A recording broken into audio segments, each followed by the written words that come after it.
ଏଠି ଆମକୁ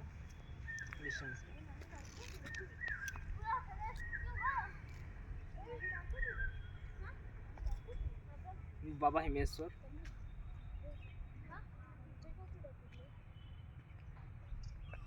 मते शिवंकर शक्ति प्राप्त होईछि। मोर इष्टदेव हेउछन्ति भगवान स्वयं शिव शंभु। एकदा स्वप्न रे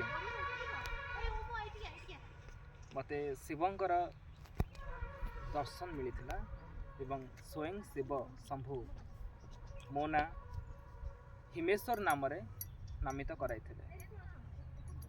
सेई दिनठू मो ना बाबा हिमेश्वर नाम रे नामित होईछि।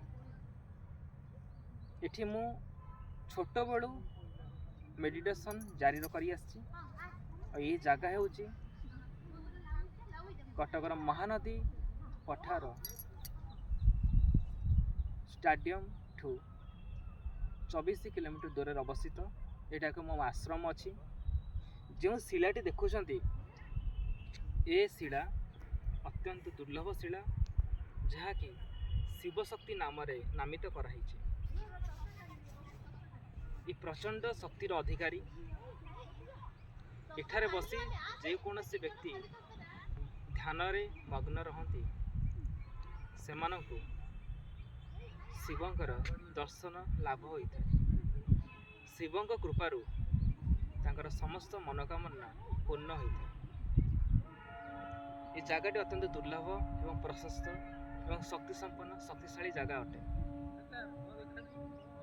किछि लोक एठाको आसी मेडिटेशन करी सेमानकर सांसारिक जीवन मोह माया ठू दूरे रही सन्यासी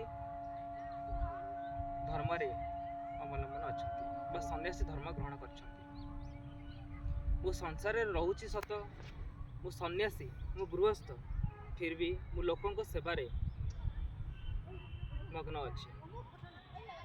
मु समस्त मानक अनुरोध करुछि सेमानक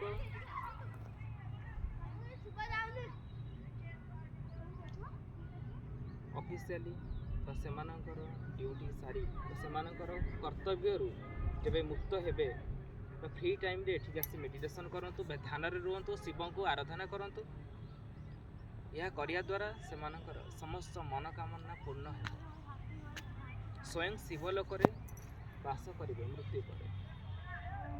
जन्म अच्छी तो मृत्यु अच्छी तो दिने दिने से शिवलोक और ब्रह्मलोक रे प्राप्त हो। एठारे स्वयं शिव सहित नारायण अवस्थापित करछंती। देखौछि ये शिला जो देखुंट ये शिला भगवान हनुमान जिते गंधवादन पर्वत आनी से किसी अंश शिला एटी स्थापित पड़ जाइथिला।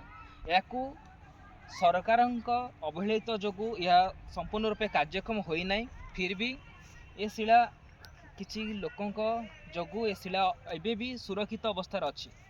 दैनंदिन नित्य पंचुपांडक मध्यरु स्वर्गर इंद्रदेम्यु स्वर्गर जेतक पारिजात अच्छा भोरु सूर्यकिरण उपर पड़े। देखु दर्शन करंतु सूर्यकिरण पड़िया मात्र एठारे काकर वृष्टि होता है। ना दिन ना खरा हो वर्षा हो शीत काकर वृष्टि माध्यम गंगा जल संपूर्ण पूरा पूरा जड़ीबुटी हो जाती पूरा जलमग्न पूरा भासी जाती है शिवलिंग। याकर आखि चतुर्दिगरे अच्छी। जय शिव।